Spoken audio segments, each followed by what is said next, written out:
I'm Elena Gonzales, and I've lived in Jonesborough for 6 years. Actually, I've lived in Tennessee for 6 years. I've lived in Jonesborough for about 4 years. Yeah.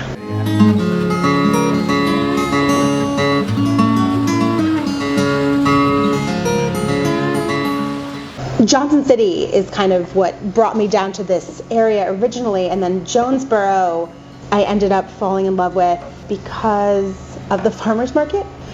So my cousin, Maren Close, has a baking company, Lazy Lady Baking, in Johnson City. She moved back to this area, and I moved down to this area for the first time about 6 years ago, and she started her baking company. I didn't move here with the intention of helping her with it, but I moved down with just being here, figuring some stuff out, and didn't have anything to do, so I helped her at the beginning. And so we started doing farmers markets together where we would bake stuff, and then she would go to the Johnson City Farmers Market, and I came to the Jonesborough Farmers Market selling her stuff here, and kind of started to become part of the community through that. The owner of the Corner Cup, Deb Cruz, just came up to me one day and was like, "Hey, do you want to work at the Corner Cup?" And then I really started to become part of the community when I was working at the Corner Cup, but I was living in Johnson City still at that point, but moved here during the pandemic, and yeah, love it. Well, my very first impression of Jonesborough as a town, we came here and came to Boone Street Market before I had started working at the farmers market, and it felt very comfortable to me because this sort of age of town feels like all the towns that I grew up around. I'm from New Jersey originally, and there are towns that are the Victorian kind of era. The people in Jonesborough are excited when you bring something new, so bringing food to them in the form of baked goods at that time, people were thrilled about it. You know, they'd come back every week. I'd have my regulars, you know, when they find something good, they really like it, and they like to support it because they don't want it to go away, which is really a wonderful feature of this community. Just the farmers market generally is so wonderful. The make and grow market that they have here has really been nourished by so many people that have put so much of their energy and time into it. It really shows that people have really tried to nurture community through food and agriculture in this area, and it was really fun to be a part of it and get to know the town through that sort of environment. I got to meet some really wonderful people.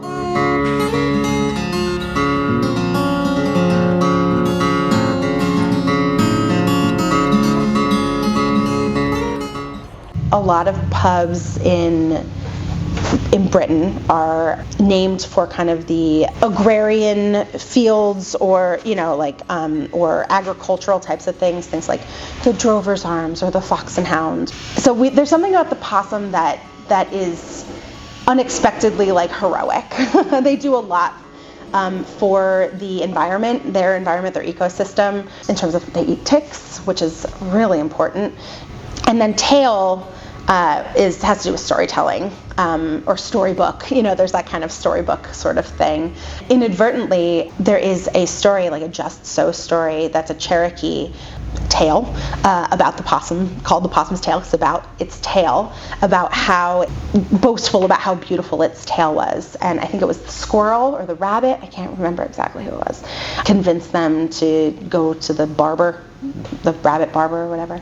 They end up shaving their tail, and they're so embarrassed when they find out about this, or when they notice it, that they play dead in embarrassment.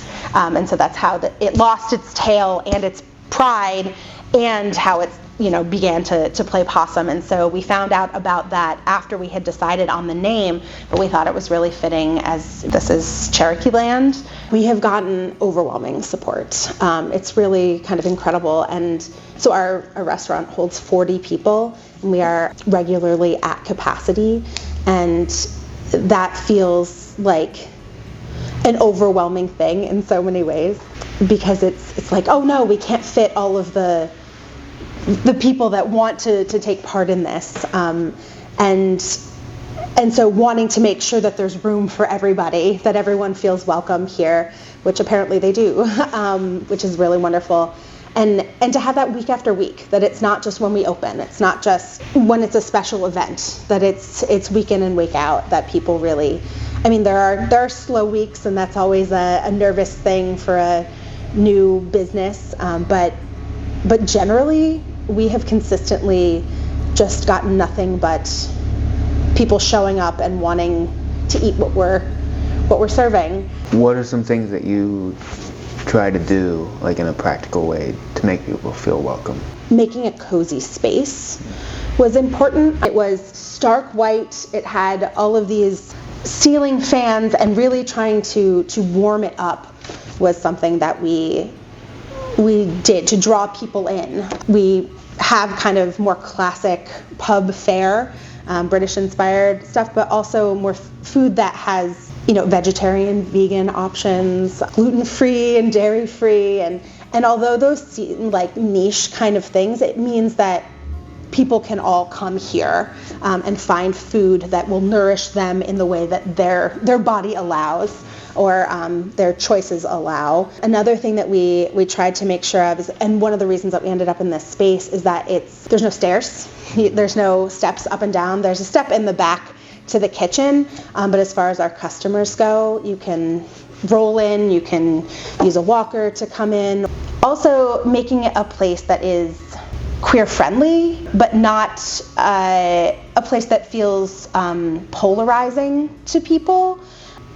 Being a queer business owner, I think that in Tennessee there is this polarization if you make a space a queer space, but letting people in on the secret, there are little things that people will notice that in the space, that if you come in, you'll know if you know that it's a space for you, but that someone won't be like, I don't want to go to that place, that's a queer bar, because there is that isolating thing that happens, especially in a place like Tennessee that has kind of a divide. I mean, it's a tough thing in a town that I feel like has a very strong community and a strong liberal presence, but also a very strong conservative presence. Those things coexist in a really interesting way in Jonesborough, in a way that I'm sure it exists other places, but I haven't been able to kind of witness in the same sort of way, that people come and they're neighbors here. They don't and they have conversations, they have serious conversations, but community and neighbors first in a lot of ways. And I really respect that about a lot of people here. Do you consider yourself a Jonesboroughian? Oh, if they'll have me. I think so. Yeah, there is always that thing of like people that are native to here that, they have a different sort of relationship to this place, but I think it's a place that I want to be for quite a while. So I guess I would consider myself a Jonesboroughian at this point. Yeah. I've been here long enough. I think they've let me in.